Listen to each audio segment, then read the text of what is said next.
کہتے ہیں کسی ملک کا ایک بادشاہ بڑا طاقتور، سربلند اور شان و شوکت والا تھا۔ اسے اپنے عظیم الشان سلطنت پر بڑا ناز تھا۔ ایک روز وہ اپنے دارالحکومت میں دورے کے لیے نکلا۔ وزیر اور کچھ درباریوں کے علاوہ محافظوں کا دستہ بھی ساتھ تھا۔ واپسی پر محل کے قریب اسے ایک فقیر نظر آیا جو پرانے کپڑوں میں ملبوس ایک سائٹ پر بے نیازی سے بیٹھا تھا۔ بادشاہ نے نرم لہجے میں دریافت کیا، اپنی کوئی ضرورت بتاؤ تاکہ میں اسے پورا کر سکوں۔ فقیر کی ہنسی نکل گئی۔ بادشاہ نے قدر سختی سے پوچھا، اس میں ہنسنے والی کیا بات ہے؟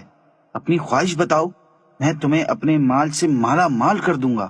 فقیر نے کہا، بادشاہ سلامت، پیشکش تو آپ ایسے کر رہے ہیں جیسے میری ہر خواہش پوری کر سکتے ہوں۔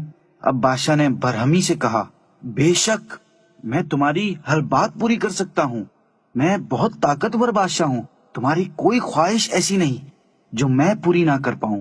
فقیر نے اپنی جھولی سے ایک بھیک مانگنے والا کشکول نکالا اور کہا، اگر آپ کو اپنی دولت پر اتنا ہی ناز ہے تو اس پیالے کو بھر دیجئے۔ بادشاہ نے حیرت سے کشکول کو دیکھا۔ وہ سیاہ رنگ کا عام سا لکڑی کا خالی پیالہ تھا۔ اس نے اشارے سے ایک وزیر کو قریب بلایا اور حکم دیا، اس پیالے کو سونے کی اشرفیوں سے بھر دو۔ یہ فقیر بھی کیا یاد کرے گا کہ کس فیاض اور سخی بادشاہ سے پالا پڑا تھا۔ وزیر نے حکم کی تعمیل میں کمر سے بندی اشرفیوں کی تھیلی کھولی اور پیالے میں خالی کر دی۔ کھن کھناتے سکے پیالے میں گرے اور فوراً غائب ہو گئے۔ وزیر نے حیرت سے پیالے میں جھانکا، پھر ایک اور تھیلی کھولی اور پیالے میں ڈال دی۔ اس بار بھی سکے غائب ہو گئے۔ بادشاہ کے اشارے پر وزیر نے سپاہیوں کو بھیجا کہ محل میں رکھی اشرفیوں کی کچھ تھیلیاں لے آئیں۔ وہ تھیلیاں بھی ختم ہو گئیں مگر پیالہ ویسے کا ویسا خالی ہی رہا۔ یہ ماجرا دیکھ کر بادشاہ نے خزانے سے قیمتی موتیوں سے بھری ایک بوری منگوائی، وہ بھی خالی ہو گئی۔ اب کی بار بادشاہ کا چہرہ سرخ ہو گیا۔ اس نے ضدی لہجے میں وزیر سے کہا، اور بوریاں منگوا لو، جو کچھ بھی ہے اس پیالے میں ڈال دو، اسے ہر حال میں بھرنا چاہیے۔ وزیر نے ایسا ہی کیا۔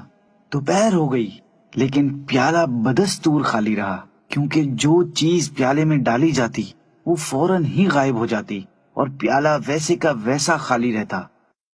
آخر شام ہونے کو آئی تو بادشاہ کے چہرے پر بے بسی جھلکنے لگی۔ شکست کے عالم میں اس نے آگے بڑھ کر فقیر کا ہاتھ تھام لیا، نظریں جھکا کر اس سے معافی مانگی اور گویا ہوا، اے مرد درویش، اب تم ہی بتاؤ کہ اس پیالے میں ایسا کیا راز ہے جو یہ بھرتا ہی نہیں؟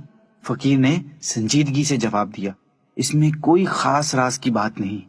دراصل یہ پیالہ انسانی خواہشات سے بنا ہے۔ انسان کی خواہشات کبھی پوری نہیں ہو سکتی، جتنا چاہو ڈال دو۔ خواہشات اور تمناؤں کا پیالہ ہمیشہ خالی رہتا ہے اور ہمیشہ مزید کی طلب میں کھلا رہتا ہے۔